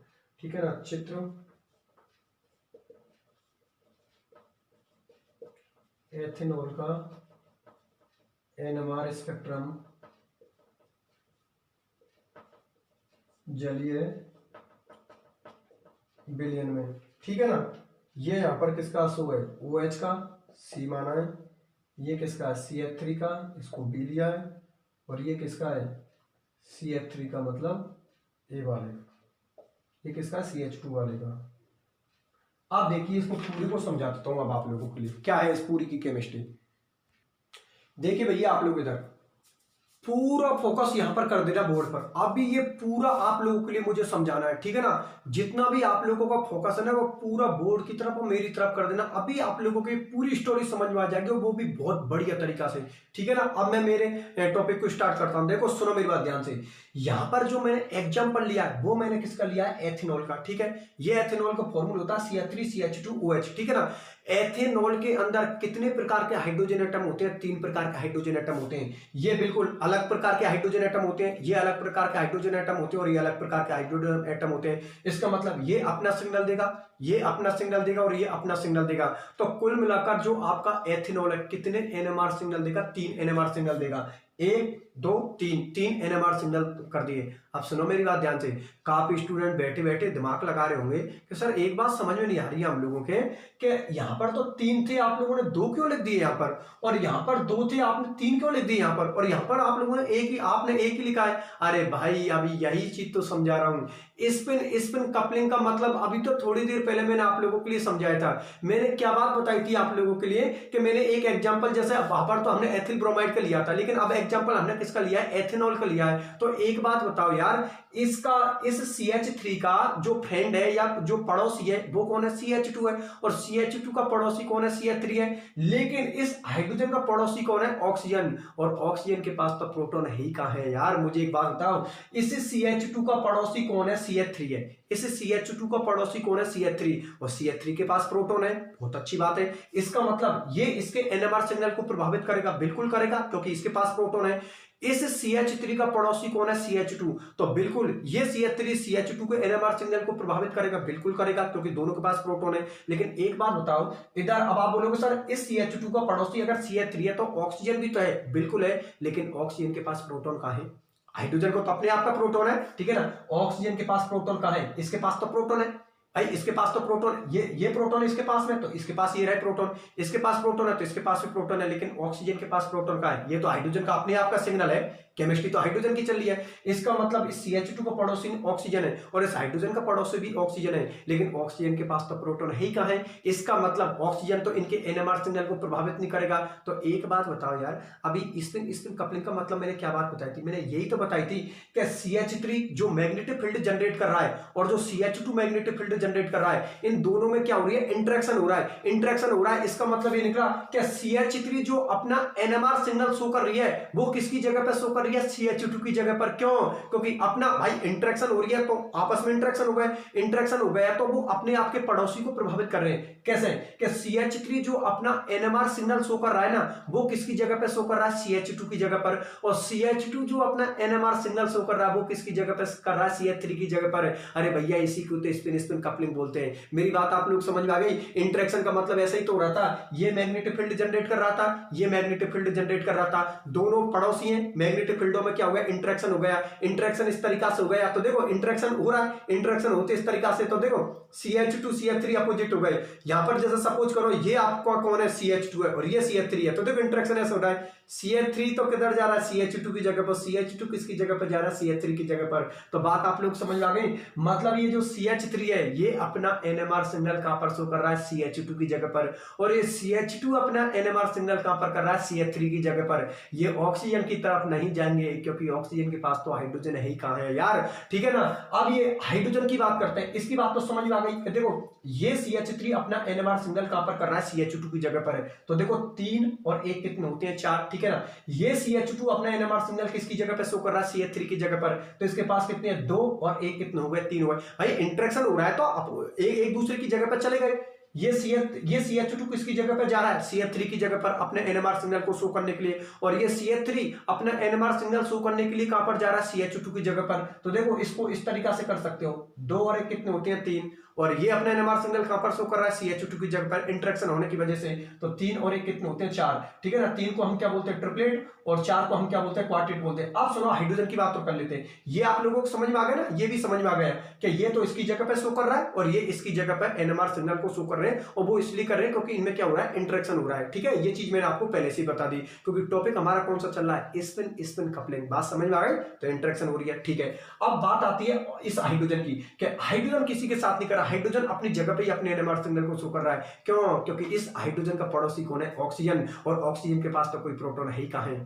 तो कॉमन सी बात है, जब कोई प्रोटॉन ही नहीं है तो वो अपना सिग्नल देगा अपनी जगह पर, किसी से कपलिंग करने के लिए उसको जगह ही कहां है भाई, इसके लिए तो जगह है क्योंकि इधर प्रोटॉन है, इसके लिए भी जगह है, इधर प्रोटॉन है, तो ये तो आपस में इंटरेक्शन कर सकते हैं क्योंकि दोनों के पास प्रोटॉन है, दोनों पड़ोसी और दोनों के पास प्रोटॉन है। लेकिन इस हाइड्रोजन का पड़ोसी कौन है, ऑक्सीजन, इसके पास प्रोटॉन है ही नहीं है, तो इंटरेक्शन करेगा किससे, समझ रहे हो ना मेरी बात समझ में, कि ऑक्सीजन के पास जब हाइड्रोजन है ही नहीं है तो ये बेचारा हाइड्रोजन किसके साथ इंटरेक्शन करेगा, ये हाइड्रोजन तभी तो किसी के साथ इंटरेक्शन कर सकता है जब सामने वाले के पास प्रोटॉन होगा। ऑक्सीजन के पास जब प्रोटॉन ही नहीं है तो हाइड्रोजन करेगा किससे इंटरेक्शन करेगा, किसी से इंटरेक्शन नहीं करेगा, तो वो अपनी जगह पे ही अपने NMR सिग्नल शो करेगा, तो 0, ठीक है ना। इसके पास कोई प्रोटॉन नहीं है भाई, ऑक्सीजन के पास कोई प्रोटॉन, अपना पड़ोसी का ही तो देख रहे हैं, तो पड़ोसी के पास कोई भी प्रोटॉन नहीं है, तो यहां पर क्या लिख दिया, 0, और 1 किसका होगा, फॉर्मूला को, अर्थात ये कौन होगा, 1। 3 को क्या बोलते हैं, ट्रिपलेट, 4 को क्या बोलते हैं, क्वार्टेट, और 1 को हम क्या बोलते हैं, सिंगलेट। अब सुनो मेरी बात ध्यान से, कि एक बात बताओ, इस CH3 का कौन सा इफेक्ट होता है, प्लस आई, ठीक, प्लस आई, और आपको पता है कि जब किसी का प्लस आई इफेक्ट होता है तो अपने NMR सिग्नल को कहां पर शो करता है, वो अप फील्ड में, ठीक है, बिल्कुल। इसका NMR सिग्नल कहां पर प्राप्त होगा, अप फील्ड में। अब एक बात बताओ, ये CH2 यहां पर CH3 से भी जुड़ा हुआ है, और OH के साथ भी जुड़ा हुआ है, तो CH3 का तो कौन सा इफेक्ट होता है प्लस आई, और OH का कौन सा इफेक्ट होता है ऑक्सीजन का, आप लोगों को पता है यहाँ पर ऑक्सीजन का कौन सा इफेक्ट होता है माइनस आई, ठीक है ना। तो ये अप और डाउन दोनों जगह पर अपने NMR सिग्नल को शो करेगा, अर्थात दोनों के बीच में आ जाएगा, बिल्कुल आना ही है उसको तो बीच में। कैसे बीच में आना है, क्योंकि आप लोग पता है ये CH2 यहाँ पर किससे जुड़ा CH3 से, इसका मतलब अप फील्ड में ले जाएगा, और ये CH2 यहाँ पर किससे जुड़ा OH से, और OH एक फंक्शनल ग्रुप होता है जिसका माइनस आई इफेक्ट होता है। मैंने पहले ही बता दी कि जितने भी फंक्शनल ग्रुप होते हैं उनका कॉमन इफेक्ट होता है माइनस आई। इसका मतलब ये CH2 इधर से प्लस आई से इफेक्टिव हो रहा है और इधर किससे इफेक्टिव हो रहा है माइनस आई से, इसका मतलब ये दोनों के बीच में सिग्नल को शो करेगा, बिल्कुल करेगा, क्योंकि इसका तो प्लस भी लग रहा है और माइनस आई इफेक्ट भी लग रहा है। भाई CH2 का प्लस आई इफेक्ट भी लग रहा है और माइनस आई इफेक्ट भी लग रहा है, चलो ठीक है, बहुत अच्छी बात है। अब बात करते हैं हम इस हाइड्रोजन की, तो हाइड्रोजन का जो NMR सिग्नल होगा वो डाउन फील्ड में प्राप्त होगा, क्योंकि यहाँ पर कंप्लीट रूप से कौन सा इफेक्ट लग रहा है माइनस आई इफेक्ट लग रहा है, क्योंकि हाइड्रोजन किससे जुड़ा हुआ है ऑक्सीजन से, और हम जानते हैं कि ऑक्सीजन होने की वजह से कंप्लीट रूप से माइनस आई इफेक्ट लग रहा है, और माइनस आई इफेक्ट लगने की वजह से इसका जो NMR सिग्नल है वो कहां पर प्राप्त होगा डाउन फील्ड में। मेरी बात आप लोग समझ में आ गई ना। तो देखो यहाँ पर CH3 का कौन सा इफेक्ट होता है प्लस आई, तो ये किस में जाएगा अप फील्ड में, ठीक है ना। इसका इधर से तो प्लस आई होता है, इधर से माइनस आई होता है, तो ये प्लस और माइनस दोनों इफेक्ट लिख दिए, इसलिए अप और डाउन दोनों फील्ड में होगा, अर्थात बीच में शो करेगा, ठीक है ना। और आपको पता है हाइड्रोजन किससे जुड़ा हुआ है ऑक्सीजन से, तो ऑक्सीजन से जुड़ा होता है तो कॉमन सी बात है यहाँ पर माइनस आई इफेक्ट लगेगा, और माइनस आई इफेक्ट होने की वजह से जो आपका NMR सिग्नल है वो कहां पर प्राप्त होगा डाउन फील्ड में। अब इसको ग्राफ में कैसे शो करते हैं देख लो यार। एक बार बताओ, ये चीज मैंने आपको शुरू से बता रखी है, बेसिक क्लासों से बता रखी है कि जब आप ग्राफ को शो कर रहे हो तो इधर हमेशा कौन सा फील्ड रखना है, डाउन फील्ड रखना है। प्रत्येक लेक्चर में ये बात आप लोगों के लिए बताई है, और इसका डिस्कशन अब तीसरी बार हो रहा है। जिस दिन मैंने NMR स्पेक्ट्रोस्कोपी स्टार्ट की थी उस दिन भी बताया था कि डाउन फील्ड को जब भी ग्राफ में इनको कभी शो कर रहे हो एग्जाम में, ये तो एथेनॉल का मैंने बता दिया, लेकिन एग्जाम में अगर किसी और का पूछ लिया तो आपको वो सेट करके लिखना पड़ेगा। मेरी बात आप लोग समझ में आ गई ना। एग्जाम में तो एथिल ब्रोमाइड का भी पूछ सकता है आपसे, एथेनॉल का भी पूछ सकता है, एसिटाइलडिहाइड का किसी का भी पूछ सकता है, तो आपको ग्राफ के अंदर रिप्रेजेंट करना आना चाहिए। मैंने शुरू के बेसिक क्लासों में आप लोगों को क्या बताई थी कि जो डाउन फील्ड होता है उसको हमेशा कहां पर रखते हैं, इधर की साइड रखते हैं। देखो डाउन फील्ड हमेशा इस साइड क्यों रखते हैं, शुरू से यही बताता रहा हूं आप लोगों के लिए। तो डाउन फील्ड में किसका NMR सिग्नल जा रहा है, OH का NMR सिग्नल जा रहा है, ठीक है ना। तो कितना NMR सिग्नल शो कर रहा था, एक सिंगलेट ही तो आया था, देखो इसका क्या आ रहा था सिंगलेट। अब बात करते हैं हम CH2 वाले का। CH2 का बीच में आएगा, CH2 का बीच में क्यों आएगा, क्योंकि तो प्लस, इधर तो कौन सा माइनस आई इफेक्ट और इधर कौन सा प्लस आई इफेक्ट, तो कॉमन सी बात है बीच में शो करेगा। तो एक बात बताओ, इसका रेशो क्या प्राप्त होता है भाई, एक का सिंगलेट का तो एक ही होता है, लेकिन जो क्वार्टेट होता है उसका रेशो क्या होता है 1:3:3:1।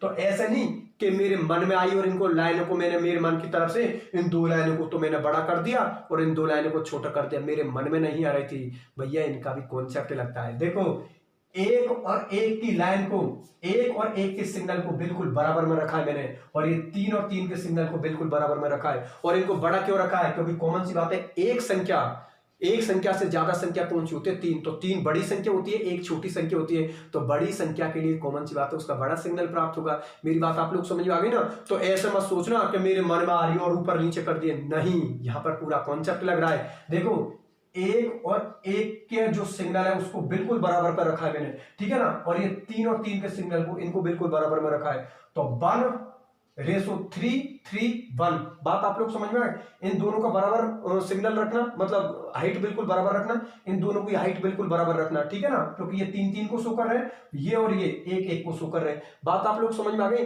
और बीच में ये NMR सिग्नल को क्यों शो कर रहा है, क्योंकि इधर कौन सा इफेक्ट लग रहा है माइनस आई, और इधर कौन सा इफेक्ट लग रहा है प्लस आई, क्योंकि CH3 का कौन सा इफेक्ट होता है प्लस आई। तो यहां पर लिख दिया C, सही है ना, यहां पर क्या लिख दिया C लिख दिया, यहां पर क्या लिख दिया आप लोगों का B लिख दिया। अब बात करते हैं CH3 की, उसका कौन ऊर्जा का A, और एक किस पा रहा है ट्रिपलेट पा रहा है, एक किस पा रहा है ट्रिपलेट पा रहा है, और ट्रिपलेट का रेशो होता है 1:2:1। तो देखो 1 और 1 दोनों की हाइट को बिल्कुल सेम रखा है, और 2 वाली हाइट को थोड़ा बड़ा रखा है, क्योंकि 2 संख्या 1 से क्या होती है ज्यादा होती है, तो कॉमन सी बात है उसकी हाइट ज्यादा होगी। बात मेरी आप लोग समझ में आ गई ना। तो देखो 1 और 1 इन दोनों की हाइट को मैंने बिल्कुल सेम रखा है, और इस 2 की हाइट को 1 से ऊपर रखा है। तो ये 3 NMR सिग्नल तो ये ट्रिपलेट में प्राप्त होंगे, ये 4 NMR सिग्नल क्वार्टेट में प्राप्त होंगे, और ये किस में होगा सिंगलेट के अंदर प्राप्त होगा। इस तरीका से ग्राफ में इनको शो करते हैं, ठीक है ना। मैं प्रत्येक लेक्चर में एक बात बोल रहा हूं कि हमेशा डाउन फील्ड को कहां पर रखोगे, इधर की तरफ रखोगे, जहां पर ये लाइन खींचोगे ना आप NMR सिग्नल ये लिखते हो, इधर की तरफ हमेशा डाउन फील्ड को रखना है, फिर जो अप और डाउन दोनों शो कर रहे हैं उसको बीच में रख देना, और उधर हमेशा आपको अप फील्ड रखना है, अर्थात जिनका कौन सा इफेक्ट होता है, प्लस आई इफेक्ट होता है। मेरी बात आप लोग समझ में आई नहीं? ये एथेनॉल का NMR सिग्नल है, कौन से विलेन में? जलीय अर्थात एक्वा सॉल्यूशन के अंदर।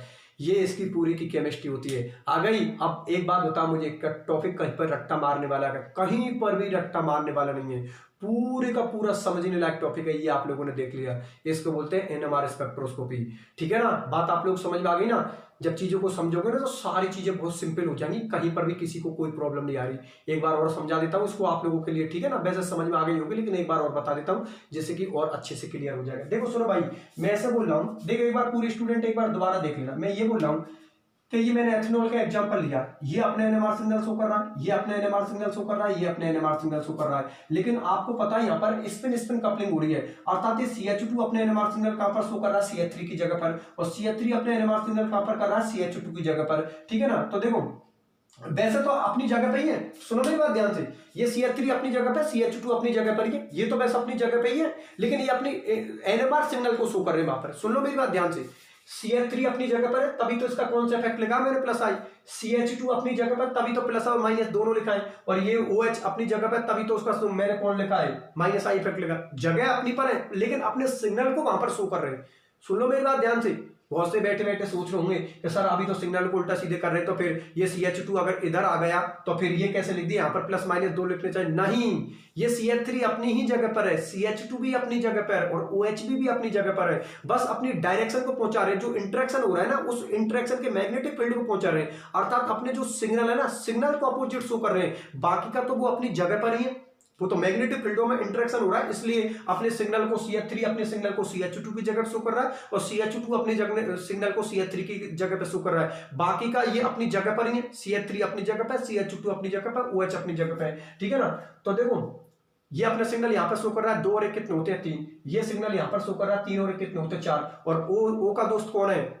सॉरी, हाइड्रोजन का दोस्त कौन है? ऑक्सीजन। इसके पास कुछ है नहीं है नहीं, तो यहाँ पर कौन है? 0। भाई कुछ नहीं तो 0 लिखूंगा, और 1 फॉर्मूले का। ठीक है ना? 3 को ट्रिपलेट, 4 को क्वार्टेट, 1 को क्या बोलते हो? सिंगलेट। CH3 का कौन सा इफेक्ट होता है? प्लस आई। कहां पर जाएगा? अप फील्ड में।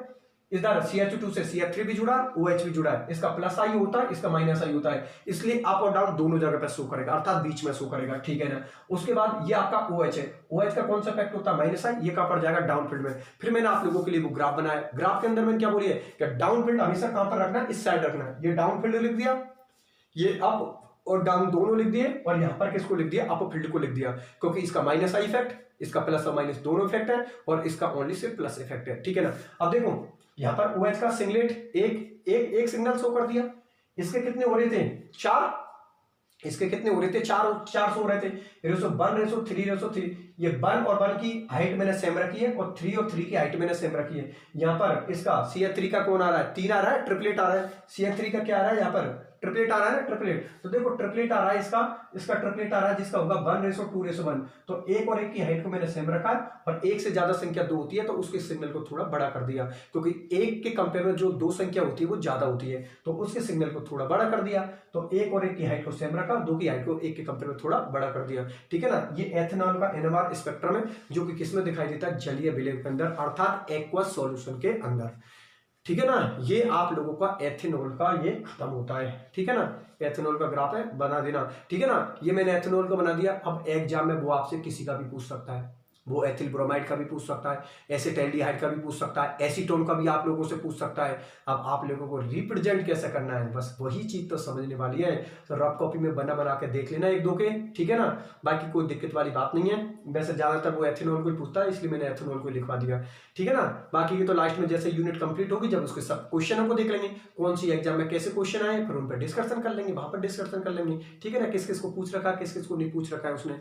चलो ठीक है, अब सुनो मेरी बात ध्यान से। ये कंप्लीट आपका एग्जाम्पल होता है। अब मैं आप लोगों के लिए वो सारणी और बता देता हूं कि सर ये बात तो ठीक है, सब कुछ समझ में आ गया, लेकिन सर इन जो आपने ये लिखे ना, ये रेशो अनुपात, इनको हम कैसे याद रखेंगे? कि चलो सिंगलेट का पता है 1 होता है, डबलेट का भी पता 1:1 होता है, ट्रिपलेट का भी पता 1:2:1 होता है, और क्वार्टेट का भी पता है 1:3:3:1 होता है। लेकिन सर 5 हो गए, 6 हो गए, 7 हो गए, 8, 9, 10 माना कितने हो गए, तो उनके रेशो को हम कैसे याद करेंगे? और जब तक रेशो याद नहीं है तब तक सर इसको तो बनाने का कोई मतलब ही पैदा नहीं होता। बिल्कुल सही बात है। अगर आपको किसी का रेशो ही पता नहीं है, अनुपात ही पता नहीं है, तो कॉमन सी बात है, इसको कैसे बना दोगे आप लोग। हर जगह पे अनुपात की बात हो रही है, रेशो की बात हो रही है, बात आप लोग समझ में आ गई। तो क्यों ना हम रेशो को ही सीखते हैं, और रेशो को याद कैसे करवाता हूं वो चीज देखो आप लोग। अब भी आप लोग बोलेंगे सर बिल्कुल आ गए, 100% समझ में आ गया सर। चलो देखते हैं, उस पर भी बात करते हैं। तो देख लो आप लोग, ऐसी ट्रिक बताऊंगा जिसको हमेशा याद रखोगे।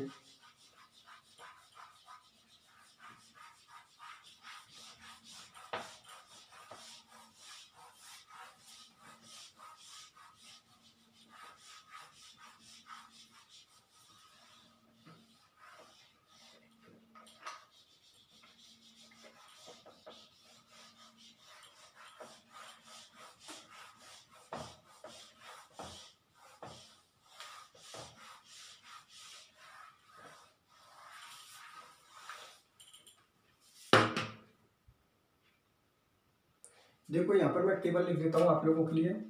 यहां पर लिख देता हूं शिखर क्षेत्र अनुपात, ठीक है ना। पीक एरिया रेशो, इसको क्या बोलते हैं, peak area ratio, peak area ratio. यहां पर लिख दिया मैंने सिग्नल, सिग्नल सिग्नल मतलब संकेत, ठीक है ना। सिग्नल को क्या बोलते हैं, संकेत बोलते हैं, ठीक। यहां पर लिख दिया मैंने। पहले मैं आप लोगों के लिए लिख देता हूं, फिर बता दूंगा ट्रिक कैसे करनी है। 1:1, 1:1, 1:3:3:1, 1:4:6:4:1, यहाँ पर 1:5:10:10:5:1। एक को क्या बोलेंगे हम, सिंगलेट बोलते हैं, सिंगलेट बोलते हैं। 2 को क्या बोलते हैं, डबलेट बोलते हैं। 3 को क्या बोलते हैं, ट्रिपलेट बोलते हैं। 4 को क्या बोलते हैं, क्वार्टेट बोलते हैं। 5 को क्या बोलते हैं, क्विंटेट बोलते हैं। 6 को क्या बोलते हैं, सिक्सटेट बोलते हैं। अब देखिए आप लोग, समझाता हूं आप लोगों के लिए। अब इधर देखिए आप लोग, देखो सुनो मेरी बात ध्यान से। सिग्नलों को आप किस तरीका से निकालोगे, मैं आप लोगों के लिए सिखा देता हूं कि सिग्नलों को हम किस तरीका से निकालेंगे। तो सुनो मेरी बात ध्यान से। देखो यहां पर लिख देना आप शिखर क्षेत्र अनुपात अर्थात पीक एरिया रेशो। यहां पर लिख दोगे आप सिग्नल मतलब संकेत लिख दोगे। अब देखो आप लोग कि आपको पहला और दूसरा तो ध्यान में रख लेना, पहले दूसरे में तो किसी को कोई दिक्कत नहीं है, क्योंकि कॉमन सी बात है। सिंगलेट का कितना होगा 1 और डबलेट का कितना होगा 1:1। अब यहां से आप लोगों को ट्रिक लगानी है। ट्रिक कैसे लगानी है वो मैं आप लोगों के लिए सिखा रहा हूं, सुनो मेरी बात ध्यान से।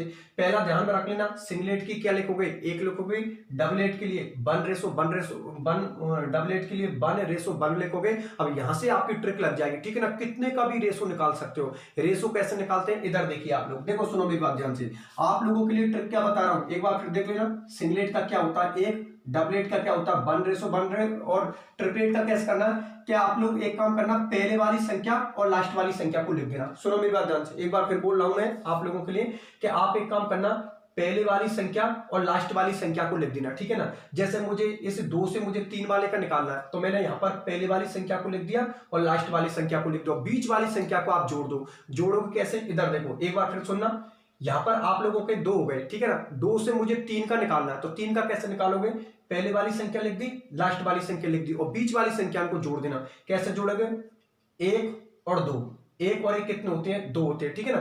पहली वाली संख्या लिख दी, लास्ट वाली संख्या लिख दी और दोनों को जोड़ दो। 1 और 1 कितने हो गए 2। अब ये कितने हो गए, किसका प्राप्त हो गया, ट्रिपलेट का प्राप्त हो गया। अब मुझे 4 वाले का निकालना है, तो 4 वाले का कैसे निकालोगे, पहली वाली संख्या लिख दी और लास्ट वाली संख्या लिख दी और बीच वाले को जोड़ दो। कैसे, 1 और 2 कितने होते हैं 3, 2 और 1 कितने होते हैं 3। ये कितने के लिए निकल गए, 4 वाले के लिए। अब मुझे 5 वाले का निकालना है, तो 5 वाले के लिए निकाल सकते हो। कैसे निकाल सकते हो, जैसे इससे मुझे 5 वाले का निकालना है, तो पहली वाली संख्या लिख दो और लास्ट वाली संख्या लिख दो। देखो पहले वाली संख्या को लिख दिया मैंने और यहां पर मैंने लास्ट वाली संख्या को लिख दिया और बीच वाली संख्या को जोड़ दो। कैसे जोड़ोगे, देखो इससे मुझे ये निकालना है, एक बार फिर देख लो, इससे मुझे ये निकालना है। तो देखो पहले वाली लिख दी और मैंने लास्ट वाली लिख दी, बीच वाली को जोड़ दो। 1 और 3 कितने होते हैं 4, 3 और 3 कितने होते हैं 6, 3 और 1 कितने होते हैं 4, ये किसके लिए निकल गया 5 वाले के लिए निकल गया। अब 5 से मुझे 6 का रेशो निकालना है तो 6 का रेशो निकाल सकते हो, पहली वाली संख्या को लिख दो, लास्ट वाली संख्या को लिख दो। देखो इससे मुझे ये प्राप्त करना है तो देखो पहले वाली संख्या को लिख दिया और ये लास्ट वाली संख्या को लिख दिया, पहले वाली को लिख दिया, लास्ट वाली को लिख दिया और बाकी के इनको जोड़ दो। कैसे जोड़ोगे, 1 और 4 कितने होते हैं 5, 4 और 6 कितने होते हैं 10, 6 और 4 कितने होते हैं 10, 4 और 1 कितने होते हैं 5 और 1 आप लोगों ने पहले से लिखा रखा है। इससे आप 7 का निकाल सकते हो, 8 का निकाल सकते हो, 9 का निकाल सकते हो, कितने का भी निकाल सकते हो। मेरी बात आप लोग समझ में आ गई, एक बार फिर से बता देता हूं। देखो सिंगलेट का आप लोग ध्यान में रख लेना, सिंगलेट का कितना होता है 1, डबलेट का भी ध्यान में रख लेना 1:1। अब यहां से आपकी ट्रिक चालू हो जाएगी, पहली वाली को लिख दो और लास्ट वाली को लिख दो और उनको बाकी किनको जोड़ दो। कैसे, इधर देखो सिंगलेट का कितना होता है 1, डबलेट का 1:1। अब मुझे इससे ये निकालना है तो पहले वाली संख्या लिख दी और लास्ट वाली संख्या लिख दी और दोनों को जोड़ दिया, 1 और 1 कितने होते हैं 2। अब इससे मुझे इसको प्राप्त करना है तो कर सकते हो, पहले वाली को लिख दो और लास्ट वाली को लिख दो, इनको जोड़ दो, 1 और 2 कितने होते हैं 3 और 2 और 1 कितने होते हैं 3, निकल गया। अब इससे मुझे इसको निकालना है तो पहले वाली संख्या को लिख दो और लास्ट वाली संख्या को लिख दो, इनको जोड़ दो, 1 और 3 कितने होते हैं 4, 3 और 3 कितने होते हैं 6 और 3 और 1 कितने होते हैं 4, ये प्राप्त हो गया। अब इससे मुझे इसको निकालना है तो इसको निकाल सकते हो, पहले वाली को लिख दो और लास्ट वाली को लिख दो, 1 और 4 कितने होते हैं 5, 4 और 6 कितने होते हैं 10, 6 और 4 कितने होते हैं 10 और 4 और 1 कितने होते हैं 5। ऐसे आप 7 का निकाल सकते हो, 8 का निकाल सकते हो, 9 का निकाल सकते हो। बात आप लोग समझ में आ गई ना। इस तरीका से ये रेशो निकालने की आपको मैंने क्या बता दी, ट्रिक बता दी। रेशो आप इस तरीका से निकालोगे। सभी स्टूडेंटों को समझ में आ गई, पहले वाली संख्या को लिख दो, लास्ट वाली संख्या को लिख दो और बाकी की संख्याओं को जोड़ते चलो। एक बार फिर से देख लेना, जैसे सपोज करो मुझे इससे इसको प्राप्त करना है तो पहले वाली संख्या लिख दी आप लोगों ने और यहां पर आप लोगों ने लास्ट वाली संख्या लिख दी और बीच वाली को जोड़ दो। देखो 3 और 1 कितने होते हैं 4, 3 और 3 कितने होते हैं 6, 3 और 1 कितने होते हैं 4, ये रेशो निकलेगा। इससे मुझे ये रेशो प्राप्त करना है तो पहली वाली संख्या लिख दो और लास्ट वाली संख्या लिख दो, 4 और 1 कितने होते हैं 5, 6 और 4 कितने होते हैं 10, 6 और 4 कितने होते हैं 10 और 4 और 1 कितने होते हैं 5। इस तरीका से ये रेशो निकालने की मैंने आपको क्या बता दी, ट्रिक बता दी। ठीक है ना। ये सिंगलेट का रेशो है, ये डबलेट का रेशो है, ये ट्रिपलेट का रेशो है, ये क्वार्टेट का रेशो है, ये क्विंटेट का रेशो और ये सिक्सटेट का रेशो है। बात आप लोग समझ में आ गई ना। तो अब आपका ये कंप्लीट टॉपिक होता है स्पिन स्पिन कपलिंग का या स्पिन स्पिन स्प्लिटिंग का या स्प्लिटिंग ऑफ सिग्नल का टॉपिक। ठीक है ना। एग्जाम में किसी भी नाम से क्वेश्चन आ सकता है, इस चक्रण चक्रण विपाटन नाम से क्वेश्चन आ सकता है, सिग्नल का विपाटन नाम से क्वेश्चन आ सकता है, चक्रण चक्रण युग्मन नाम से क्वेश्चन आ सकता है। आपको इसका मतलब बता दिया, इसका मतलब क्या है, आपको इसका मतलब बता दिया, इसका मतलब क्या है और आपको इसका मतलब बता दिया, इसका मतलब क्या है। बात आप लोगों को समझ में आ गई ना। ठीक है। तो आज का टॉपिक बहुत अच्छा टॉपिक था हम लोगों का, आराम से अच्छी तरीका से कर लेना। ठीक है। किसी भी स्टूडेंट को कोई प्रॉब्लम होती है तो आप लोग मेरे से पूछ लेना। ठीक है। फिर मिलते हैं अगले लेक्चर में, अपना ख्याल रखना।